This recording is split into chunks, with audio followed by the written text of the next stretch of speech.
દિલીપના પિતાનું ગયા વર્ષે અવસાન થઈ ગયું. તેના પિતાનું મ્યુચ્યુઅલ ફંડમાં રોકાણ હતું. દિલીપે વિચાર્યું કે પિતા તો હવે નથી રહ્યા, એટલે આ રોકાણ તેના માતાના નામે ટ્રાન્સફર કરી દેવું જોઈએ. પરંતુ પહેલા તો મ્યુચ્યુઅલ ફંડ કંપની આ વાત માનવા જ તૈયાર ન થઈ. જ્યારે માની તો તેણે દિલીપ પાસેથી 75 દસ્તાવેજો માંગ્યા. દિલીપે મનમાં વિચાર્યું કે પિતા દ્વારા જે ભૂલ થઈ તેનું તે ક્યારે પુનરાવર્તન નહીં કરે અને પોતાના મ્યુચ્યુઅલ ફંડ ઇન્વેસ્ટમેન્ટમાં નોમિનીને જરૂર અપડેટ કરશે. મોટાભાગના લોકો શેરબજાર અથવા મ્યુચ્યુઅલ ફંડમાં રોકાણ તો કરે છે, પરંતુ નોમિનેશનને લઈને કેઝ્યુઅલ વલણ ધરાવે છે. તેઓ નોમિનેશનને સ્કીપ કરી દે છે. મ્યુચ્યુઅલ ફંડ અને ડીમેટ એકાઉન્ટ્સમાં નોમિનેશન અંગે સેબીનો રિપોર્ટ શું કહે છે તેના પર એક નજર નાખીએ તો માર્કેટ રેગ્યુલેટર સેબીએ 2 ફેબ્રુઆરીએ નોમિનેશન અંગે કન્સલ્ટેશન પેપર બહાર પાડ્યું છે. તેમાં એક અલાર્મિંગ સિચ્યુએશન જોવા મળી. દેશભરના 13,64,00,000 સિંગલ ડીમેટ એકાઉન્ટ્સમાંથી 9.8 કરોડ એટલે કે 72.48% ડીમેટ એકાઉન્ટ્સમાંથી નોમિનેશનની વિગતો ગાયબ છે. 9.51 કરોડ એટલે કે 69.73% ડીમેટ હોલ્ડર્સે જાણી જોઈને નોમિનીની માહિતી નથી આપી, જ્યારે 37,58,000 એટલે કે 2.76% ડીમેટ ખાતા ધારકો અસમંજસમાં છે. તેઓએ ન તો નોમિની ન તો નોમિનેશનમાંથી બહાર નીકળવાનો વિકલ્પ પસંદ કર્યો છે. એ જ રીતે 8.9 કરોડ સિંગલ મ્યુચ્યુઅલ ફંડ ફોલિયોમાંથી 7,64,00,000 એટલે કે 85.82% ફોલિયોમાં નોમિની બનાવવામાં આવ્યા છે, જ્યારે 1.26 કરોડ એટલે કે 14.18% ફોલિયોમાં નોમિનેશનમાંથી બહાર રહેવાનો વિકલ્પ અથવા તો અસમંજસમાં ન તો નોમિની બનાવ્યા છે અને ન તો નોમિનેશનમાંથી બહાર રહેવાનો વિકલ્પ પસંદ કર્યો છે. ડીમેટ એકાઉન્ટ્સ અને મ્યુચ્યુઅલ ફંડ્સ બંનેમાં સારી એવી સંખ્યા એવા લોકોની છે જેઓ જાણી જોઈને નોમિનીની વિગતો આપવા નથી માંગતા, એટલે કે નોમિનેશનમાંથી ઓપ્ટ આઉટ કરી જાય છે. અથવા તો એવા પણ લોકો છે જેમને એ પણ નથી ખબર કે નોમિની રાખવા જોઈએ કે નહીં. હવે એ સમજીએ કે ઇન્વેસ્ટમેન્ટમાં નોમિની એડ કરવા શા માટે જરૂરી છે.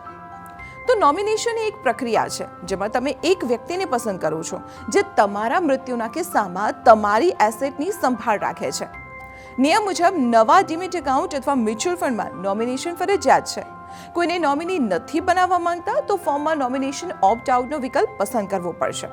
પહેલા નોમિનેશન અનિવાર્ય નહોતું, જેના કારણે ઘણા લોકો તેને છોડીને આગળ વધી જતા હતા. નોમિની ઉમેરવા એટલા માટે પણ જરૂરી છે જેથી રોકાણ કરનાર વ્યક્તિના દુનિયામાં ન રહેવા પર તેની મૂડી યોગ્ય વ્યક્તિના હાથમાં સરળતાથી પહોંચી શકે. નોમિની કાયદેસર વારસદાર અથવા તો કોઈ નજીકની વ્યક્તિ હોઈ શકે છે. જો નોમિનીનો કાયદેસરનો વારસદાર ન હોય તો નોમિની એજન્ટ કે ટ્રસ્ટી તરીકે કામ કરીને કાયદેસરના વારસદારને સંપત્તિ અપાવે છે. મ્યુચ્યુઅલ ફંડમાં નોમિની ન હોવાના કિસ્સામાં કાનૂની વારસદારો અથવા ક્લેમ કરનારાને પોતાના હિસ્સાના યુનિટ ટ્રાન્સફર કરાવવા માટે વસિયત, કાયદેસર વારસાઈ સર્ટિફિકેટ, બીજા કાયદેસરના વારસદારો પાસેથી નો ઓબ્જેક્શન સર્ટિફિકેટ જેવા તમામ દસ્તાવેજ બતાવવા પડે છે. ઘણા બધા રોકાણકારો વસિયત નથી બનાવતા અને આવી પરિસ્થિતિમાં જો નોમિની અપોઇન્ટ ન હોય તો મૃત રોકાણકારના પરિવારે સાબિત કરવું પડશે કે તેઓ મૃત વ્યક્તિના કાનૂની વારસદાર છે, જે ખૂબ જ મુશ્કેલ કામ છે. નોમિનેશનની પ્રક્રિયા સરળ છે. તમે ઓફલાઈન અને ઓનલાઈન એમ બંને રીતે મ્યુચ્યુઅલ ફંડમાં નોમિની ઉમેરી શકો છો. ઓફલાઈનમાં તમે ફંડ હાઉસને ફોર્મમાં નોમિનીની વિગતો ભરીને આપી શકો છો, જ્યારે ઓનલાઈનમાં CAMSની વેબસાઇટ www.camsonline.com પર જઈને MF ઇન્વેસ્ટર્સને સિલેક્ટ કરવો પડશે. ત્યારબાદ નોમિનેટ નાઉ વિકલ્પ પર ક્લિક કરો અને પાન નંબર દાખલ કરો. ત્યારબાદ તમારી સામે મ્યુચ્યુઅલ ફંડ એકાઉન્ટની ડિટેલ્સ આવી જશે. એકાઉન્ટ પર ક્લિક કરીને નોમિની રજિસ્ટર, ચેન્જ કે હટાવી શકો છો. આ કામ મ્યુચ્યુઅલ ફંડની વેબસાઇટ દ્વારા પણ કરી શકાય છે. ડીમેટ ખાતામાં નોમિનીને અપડેટ કરવા માટે નેશનલ સિક્યુરિટીઝ ડિપોઝિટરી લિમિટેડ એટલે કે NSDLની વેબસાઇટ nsdl.com.in પર જાઓ અને ડીમેટ નોમિનેટ ઓનલાઈન પર ક્લિક કરો. DPID, ક્લાયન્ટ આઈડી અને પેન એન્ટર કરવા પર ડીમેટ એકાઉન્ટ પર રજિસ્ટર્ડ મોબાઈલ નંબર પર OTP આવશે.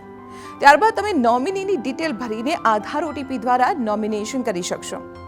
મ્યુચ્યુઅલ ફંડ અને ડીમેટમાં નોમિનેશનની તારીખ લંબાવીને 30 જૂન 2024 કરવામાં આવી છે. જો તમે હજુ સુધી નોમિનેશન નથી કર્યું તો જલ્દી કરી લેજો, નહીં તો તમારું ડીમેટ એકાઉન્ટ બંધ થઈ જશે. સાથે તમે મ્યુચ્યુઅલ ફંડમાંથી પૈસા પણ નહીં ઉપાડી શકો. માત્ર મ્યુચ્યુઅલ ફંડ, ડીમેટ જ નહીં પરંતુ bank account, FD, provident fund, વીમા પોલિસી જેવી તમામ બાબતોમાં પણ નોમિની અપડેટ કરાવો. દિલીપના પિતા જેવી ભૂલ ન કરતા, નહીં તો તમારી ગેરહાજરીમાં તમારા પૈસા તમારા જ પરિવારને મળવામાં મુશ્કેલી પડી શકે છે.